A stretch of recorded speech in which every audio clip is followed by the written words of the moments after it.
What's up guys, welcome to The Review Show. I'm Graham Burton. Today I'm talking all about films. So let's get straight into it with On the Basis of Sex. So this is a Felicity Jones film where she's playing Ruth Ginsburg, who I believe was the first person to become like a Supreme Court member, a first female to become a Supreme Court member.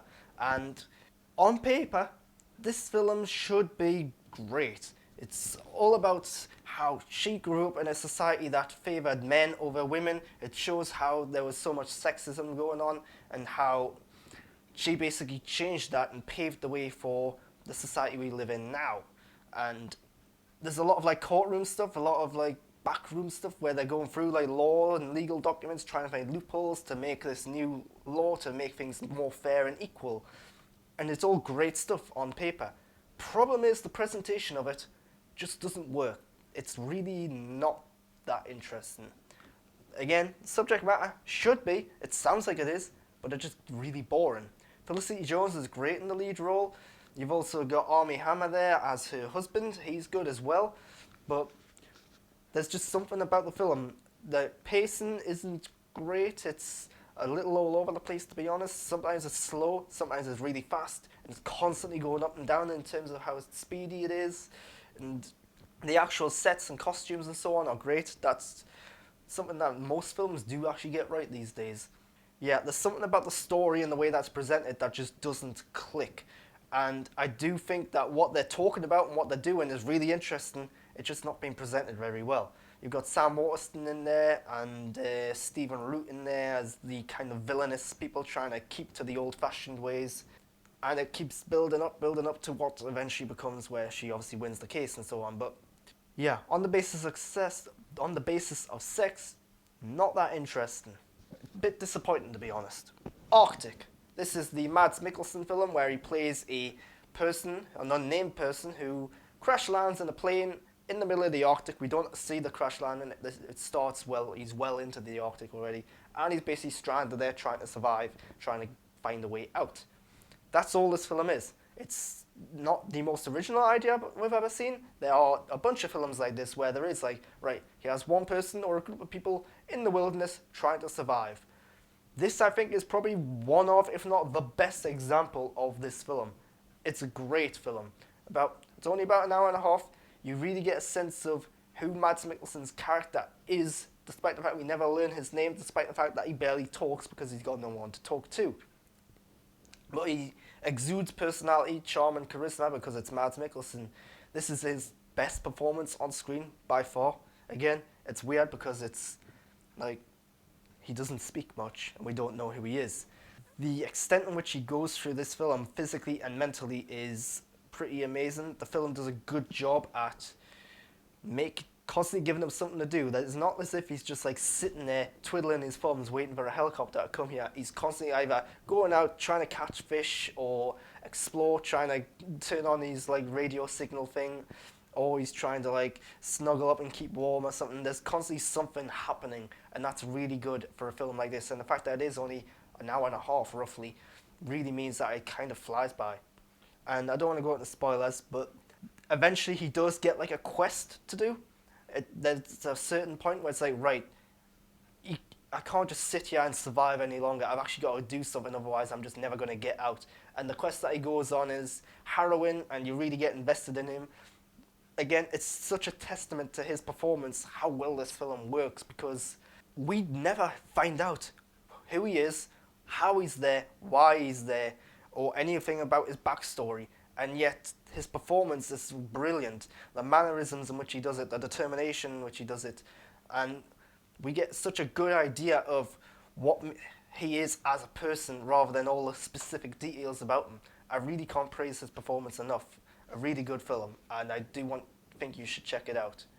Little Monsters. So this is a new Australian, British, American co-production starring Lupita Nyong'o, and it's a zombie comedy, basically. And it's a weird film as well, because the first like 20 minutes of it, it's just pretty typical rom-com. There's this guy who's had a big breakup, and now he's trying to come back from that. He's living with his sister and her son, and he's basically a bit of a screw up. He's not very good at much else except for being in a band, and even then, the band stuff is questionable. But yeah, the first 20 minutes, very rom-com stuff. It does a really good job of establishing the characters and the situation and so on. And then all of a sudden, it flips it on its head, and there's zombies. And yeah, it becomes really weird. The comedy in the film, it is a comedy. The comedy's quite good. It's really like witty at times, and then I would think as the film progresses, it gets more and more into like Shaun of the Dead territory, where it's just kind of taking the mick of the zombies and trying to twist the formula a bit. You can tell that this is a film on a budget, though. They probably spent most of the budget trying to get Lupita Nyong'o in there, and Josh Gad's in there as well, so they probably spent a lot of money on him. But the zombie effects aren't great. Yeah, they look the part, but they kind of look like the zombies from like the original Night of the Living Dead and Dawn of the Dead back in like the 70s and so on, which isn't necessarily a bad thing. It gives it a certain charm and character to the film. But this isn't like Walking Dead quality zombie material. It is often pretty funny.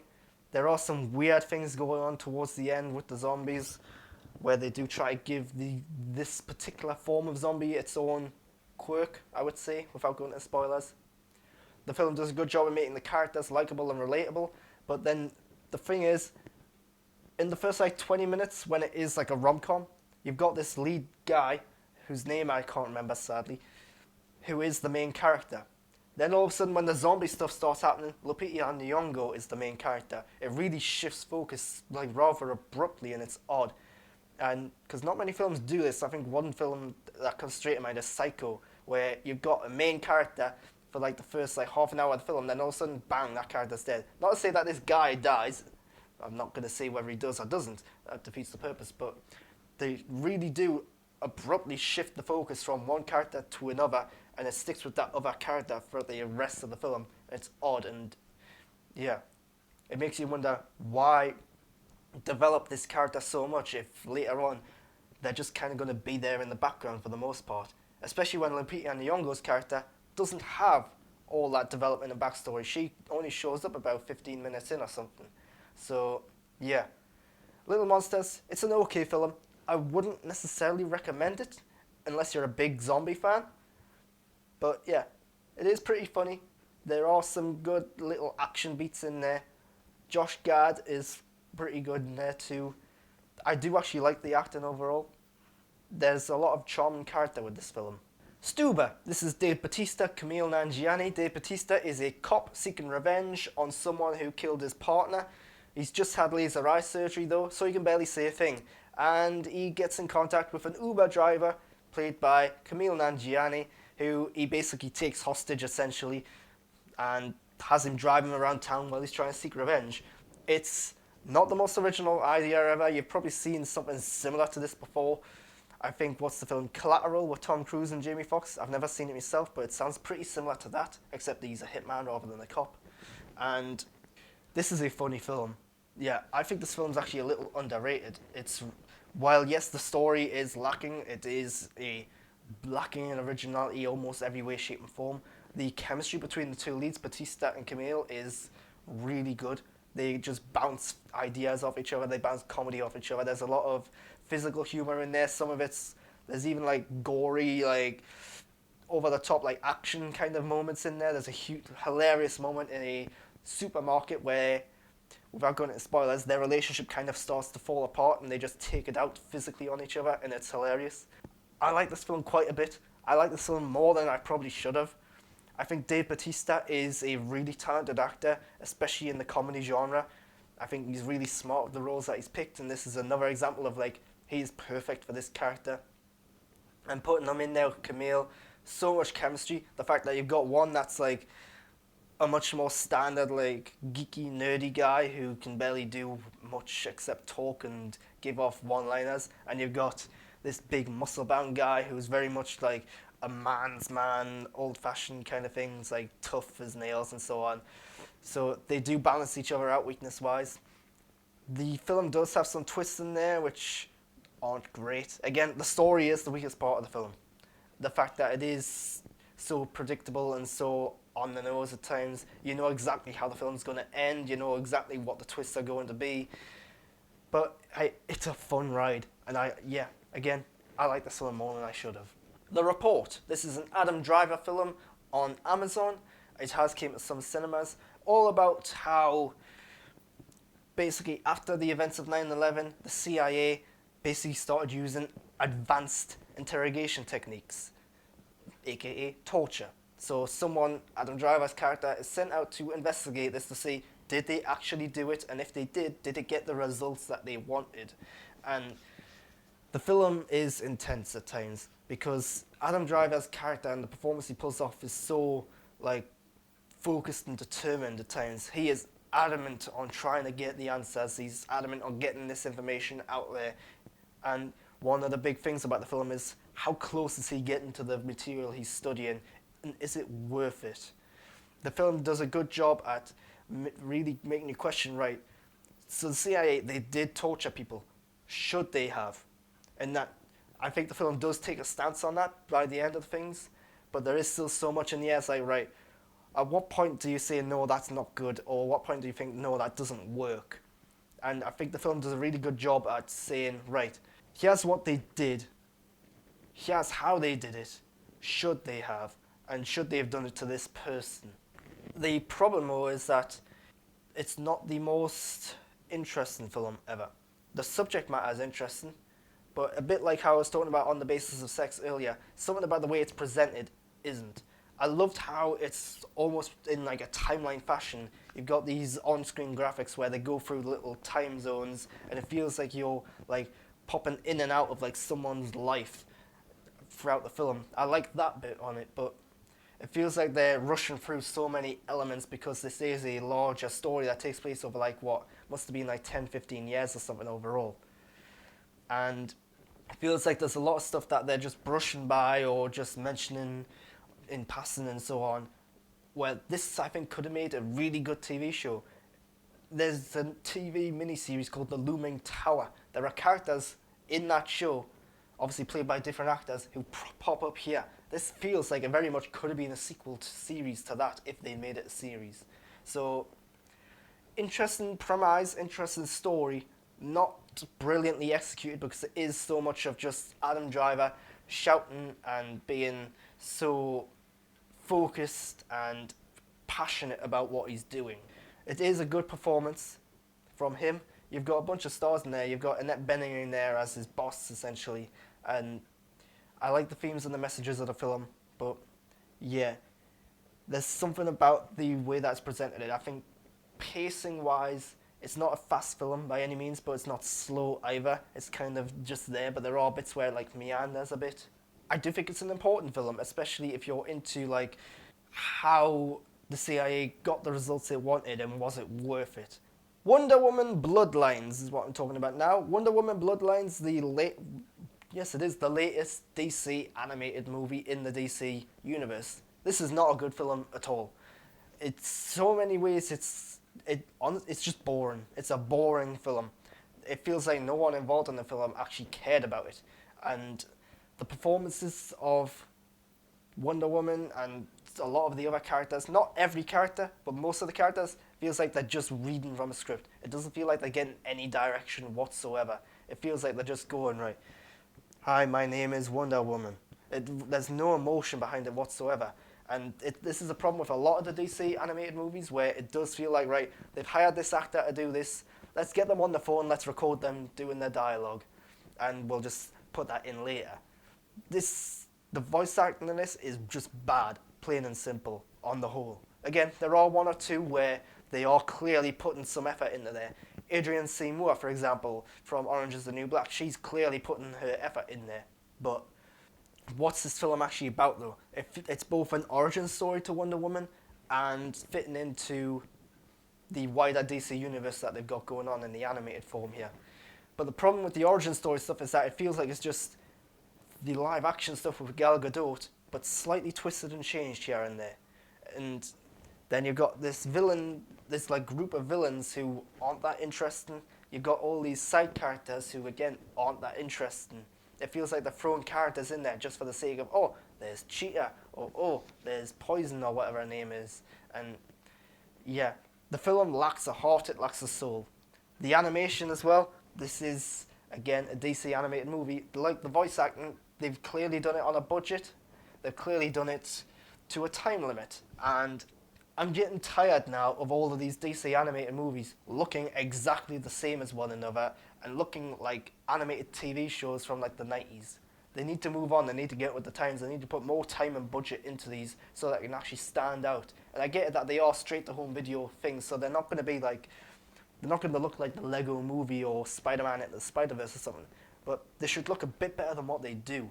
It feels so traditional, so standard and generic and bland and uninviting. And yeah, I just did not like this film at all. And it's a shame because they have got some big name cast members in there. Rosario Dawson is Wonder Woman, but it's just disappointing that it doesn't seem like she's putting much effort into it. And I don't think it's any of the cast members' fault. I really do think it's the direction's fault. I don't think the director's sitting down with them or having them in the same room where they can bounce their speech off one another. I don't think he's like, he or she or whoever directed it, I don't think they're like saying, right, this is how you should feel in this moment, this is what you should be doing, this is what's going on. I think they're just saying, right, say this line, right, say that line, right, something happens here, say that line. It just feels like there's very little effort being put into it, and that's really disappointing. Last film I'm talking about today is Zathura, A Space Adventure. So this is an older film, Jon Favreau, and one of the reasons I watched it is because I'm about to go see Jumanji: The Next Level, and I had no idea that Zathura was part of the Jumanji series. I've seen all the Jumanji films, haven't seen this one. And yeah, sitting down watching this is just Jumanji again, but instead of it being like a jungle kind of theme, it's a space sci-fi theme, where two annoying kids who are pains in the backsides, who are really hard to root for because they both have things that you just want to slap them for if it wasn't against the law. But they sit down when their father goes out. Kristen Stewart's playing their older sister who's supposed to be looking out for them. They pull out this game, they start playing this game, and voila, their house is transported into space. A bunch of weird stuff goes on. There's like a meteor shower that by the end of the film, the house is pretty much destroyed because of all the stuff going on. You've got this rampaging robot, you've got these aliens that are invading, the meteor showers and so on. They're basically playing this game for their own survival. Kristen Stewart, who is the older sister, is really underutilized in the film. For the first half of the film, she's kind of just like in the background. Like you don't even see her for most of it. In fact, it's like it's clearly a mannequin standing in for her at times. And then towards the last half of the film, where she actually gets to have like an active role in what's going on, it's so much where it's like she comes in, it's like, oh, what the hell's going on? Oh, let's just move on and pretend like I know. They don't dwell on things. It's really fast-paced, but it is a really entertaining film despite that. The fact that the two main characters, aren't likable at all is a problem, but these actual supporting characters like Kristen Stewart, like Dax Shepard, they are likable. Then there's a twist towards the end, which I'm still trying to wrap my head around. I don't get how it works at all, to be honest. And yeah, I don't want to spoil it, although this film did come out in 2005. But yeah, overall, it is an entertaining film. The special effects are quite impressive for a 2005 movie. Although 2005, that's kind of when special effects started to get really good anyway. But the Jon Favreau film, you can tell it's a Jon Favreau film, but you can also tell it's like a pre-Iron Man Jon Favreau film.